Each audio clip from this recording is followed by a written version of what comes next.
Okay, तो हमारे पास question number 7 है from the exercise number 3.1 from the chapter pair of linear equation in 2 variable class 10 CBSE।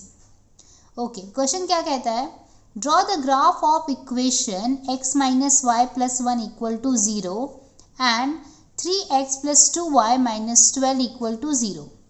Determine the coordinates of the vertices of the triangle formed by these lines and the x-axis and shade the triangular region। मतलब करना क्या है, हमें ये जो दोनों equation दिए हैं इसको हमें ग्राफ पे प्लॉट करना है। तो पहले ऑब्वियसली हमें इसके पॉइंट्स फाइंड करने पड़ेंगे और इसके लाइन के इंटरसेक्शन से हमें क्या मिलेगा, एक ट्राइंगल मिलेगा। उस ट्राइंगल को हमें क्या करना है, शेड करना है। ठीक है, तो चलो शुरू करते हैं। पहला इक्वेशन क्या है हमारा, x minus y plus 1 equal to 0। Okay, तो ये क्या बन जाएगा, x minus Y equal to minus 1, और ये दूसरा वाला है हमारा 3x प्लस 2y माइनस 12, तो ये बन जाएगा 3x plus 2y equal to 12, right. तो हम बना लेते हैं अपना टेबल।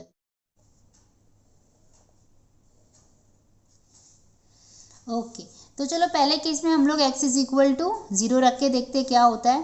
तो 0 minus Y equal to minus 1, तो minus Y equal to minus 1, तो फिर y का वैल्यू क्या आ गया, 1।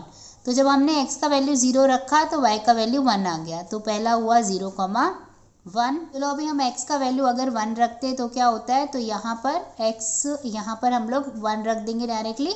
तो 1 minus Y equal to minus 1, तो minus Y equal to minus 1 minus 1, तो ये हो जाएगा minus Y equal to minus 2। मतलब देखो माइनस माइनस कैंसिल हो जाएगा, तो y का वैल्यू आ जाएगा 2। तो जब x का वैल्यू आपने 1 रखा तो y का वैल्यू 2 आ गया, तो 1 2 1,2। ठीक है, तो पहले का पॉइंट्स हमने निकाल दिया पहले इक्वेशन का। अब हम लोग दूसरे इक्वेशन का निकाल लेते हैं। तो यहाँ पर हम क्या करते हैं, यहाँ पर भी हम लोग पहले x का वैल्यू 1 रखते हैं। आप कुछ भी रख सकते हैं, मैं 1 रख रही हूँ। तो यहाँ पर क्या होगा, 3 into 1 plus 2y equal to 12, तो ये हो जाएगा 3 प्लस 2y इक्वल टू 12। तो फिर 2y क्या हो जाएगा, 12 माइनस 3, तो 2y हो जाएगा 9। तो फिर y का वैल्यू क्या आ जाएगा, 9/2, मतलब y का वैल्यू आ जाएगा 4.5। तो जब हमने x का वैल्यू 1 रखा तो y का हमें 4.5 मिल गया, 1,4.5। ठीक है, ओके। सेकेंड में हम x का वैल्यू 0 रख लेते हैं, तो ये क्या हो जाएगा, 3 इंटू 0 हो जाएगा। यहाँ पे देखो हमारा जो इक्वेशन है 3x प्लस 2y, तो यहाँ पर x की जगह पे हम 0 रखेंगे तो 3 इंटू 0 हो जाएगा। तो मैं लिख देती हूँ 3 into 0 plus 2y equal to 12, तो ये 0 हो जाएगा और ये हो जाएगा 2y इक्वल टू 12, तो 2y इक्वल टू 12 और ये हो जाएगा y 6। तो जब हमने 0 रखा तो हमें y का वैल्यू 6 आ गया। जब हमने 0 रखा तो y का वैल्यू 6 आ गया, तो 0,6 हो जाएगा।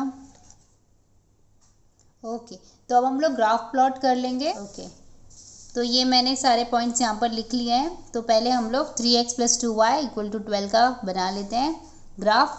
तो जब x 1 है तो y 4.5 है। तो देखो जब x 1 है तो y हमारा कितना है, 4.5। देखो ये रहा 4 और 4.5, मतलब उसे आधा ज़्यादा ले लेना है, तो 1,4 हो जाएगा, 1,4.5 सॉरी। ठीक है, फिर दूसरा क्या है, जब x 0 है तो y 6 है। तो जब x 0 है तो y 6 है, मतलब ये वाला पॉइंट आ जाएगा हमारा 0,6। ठीक है, अब हम इसको ज्वाइन कर देते हैं।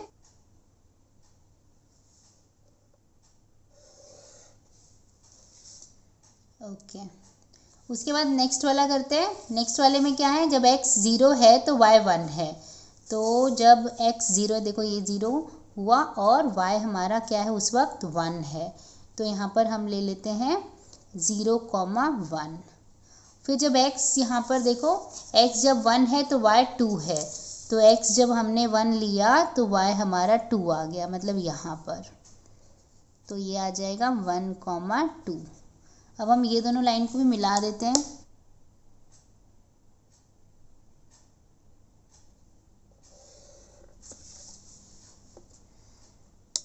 ओके, तो हम देख पा रहे हैं कि एक ट्रायंगल बन रहा है। देखो अगर हम लोग पॉइंट्स का नाम दे दें तो ये वाला पॉइंट का नाम क्या हो जाएगा, ए। यहाँ पे देखो एक्स पे 2 बना रहा है और वाई पे 3, राइट। यहाँ पे ये दूसरा पॉइंट, इसको बी नाम दे देते हैं, तो ये हो जाएगा एक्स पे 4 है और वाई पे 0। और सी का क्या हो जाएगा, ये वाला सी हो जाएगा। तो ये है हमारा एक्स पे 0 और वाई पे 1। तो ये 3 पॉइंट्स हमारे आ जाते हैं। तो हम लिख देते हैं ए है 2,3, बी है 4,0 और सी है 0,1। हमें बोला है कि जो आपको ट्रायंगल आप बना रहे हो उसको शेड भी करना है। तो चलो शेड कर देते हैं हम लोग, ऐसे किसी भी तरह से आप शेड कर सकते हैं। तो ये हमारा शेडेड रीजन हमारा ट्रायंगल है जो हमें मिला है। आई होप आपको समझ में आया है। ये क्वेश्चन 3 मार्क के लिए एग्जाम में लगभग आता है।